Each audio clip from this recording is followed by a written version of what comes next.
এখন এই পর্বে আপনাদেরকে আমি বলবো কবি কাজী হেয়াত মাহমুদ সম্পর্কে। আগেই বলেছি যে কবি কাজী হেয়াত মাহমুদ 1693 সালে জন্মগ্রহণ করেন। কোনো সাহিত্য গবেষক বলেন 1700 খ্রিস্টাব্দে, আবার কোনো সাহিত্য গবেষক বলেন যে তিনি 1760 সালে মৃত্যুবরণ করেছেন, আবার কোনো সাহিত্য গবেষক বলেন যে তিনি মৃত্যুবরণ করেছেন 1770 সালে। হ্যাঁ, কবি কাজী হেয়াত মাহমুদের যে শিক্ষালাভ সেটা সম্পর্কে অত বেশি বা সেরকম কিছু পাঠ্যপুস্তকে বা গবেষণাধর্মী যে বইগুলো আছে সেখানে উল্লেখ করা হয়নি। তবে যেটুকু পাওয়া যায় যে কবি কাজী হেয়াত মাহমুদ তার পিতা, যিনি ছিলেন কবি, মধ্যযুগের অন্যতম কবি শাহ মোহাম্মদ কবির মাহমুদের কাছে তার শিক্ষালাভ বা শিক্ষা গ্রহণ করেছিলেন। কবির পিতা তাকে সংস্কৃত, ফার্সি, আরবি এবং বাংলা এই 4টি ভাষা সম্পর্কে জ্ঞান দান করেছিলেন।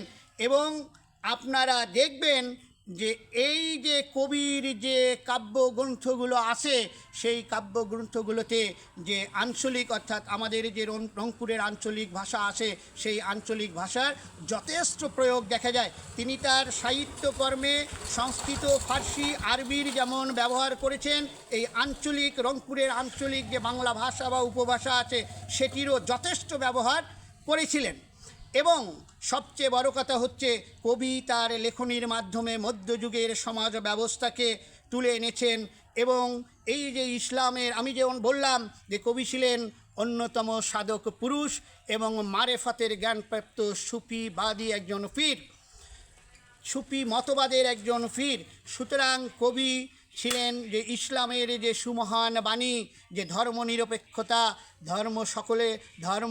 ধর্ম যার যার সবাই সমানভাবে পালন করবে, রাষ্ট্র তাদের নিরাপত্তা দিবে, যে ধর্মনিরপেক্ষতার বাণী মহানবী হজরত মুহাম্মদ সাল্লাল্লাহু আলাইহি সাল্লাম আরাফাতের ময়দানে বিদায় হজ্জের ভাষণে বলেছিলেন। সেই মতবাদকে কেন্দ্র করেই বা সেই সুমহান বাণীকে কেন্দ্র করেই কবি কাজী হেয়াত মাহমুদ তিনি এই পরগনার কাজী ছিলেন। কাজী শব্দটির অর্থ হচ্ছে বিচারক। মুঘল আমলে তিনি, অর্থাৎ এই যে বাগদার বা বাগদুয়া পরগনার তিনি কাজী ছিলেন। এবং আপনাদেরকে একটি কথা বলে রাখি, আমি বলেছি যে মুঘল আমলে বাংলা 19টি সরকারে বিভক্ত ছিল এবং 24টি পরগনায় বিভক্ত ছিল। এই যে ঘোড়াঘাট যে সরকার ব্যবস্থা ছিল বা সরকার ঘোড়াঘাট, যেটা উনি ওনার জঙ্গনামা কাব্যগ্রন্থে উল্লেখ করেছেন এবং যেটি আমি বলেছি, সেই ঘোড়াঘাট সরকার বা সরকার ঘোড়াঘাটের অন্তর্ভুক্ত অঞ্চলগুলো ছিল বা অধীনস্থ অঞ্চল ছিল রংপুর, দিনাজপুরের যে জেলাসমূহ আছে, অর্থাৎ বৃহত্তর রংপুর, দিনাজপুর। এবং আমি আপনাদেরকে আরও জানিয়ে রাখি, আমার যে গঙ্গাচড়া উপজেলা সেটিও কিন্তু এই ঘোড়াঘাট সরকারের অধীনস্থ ছিল, অর্থাৎ কাজী হেয়াত মাহমুদ এই যে পরগনা, এই পরগনার কিন্তু কাজী বা বিচারক ছিলেন। এবং এই যে আমি বলতেছিলাম যে ধর্মীয় উদারতা, পরমত সহিষ্ণুতা, যেটা ইসলামের শিক্ষা, যে কবি কাজী নজরুল ইসলাম যেটা বলেছেন যে ইসলাম তরবারি নয়, ইসলাম প্রেম দিতে এসেছে, ইসলাম প্রেম বিলাতে এসেছে। এই ধারায় সেই সুমহান প্রেমের বাণীকে সামনে রেখে কবি কাজী হেয়াত মাহমুদ এই অঞ্চল শাসন করেছিলেন।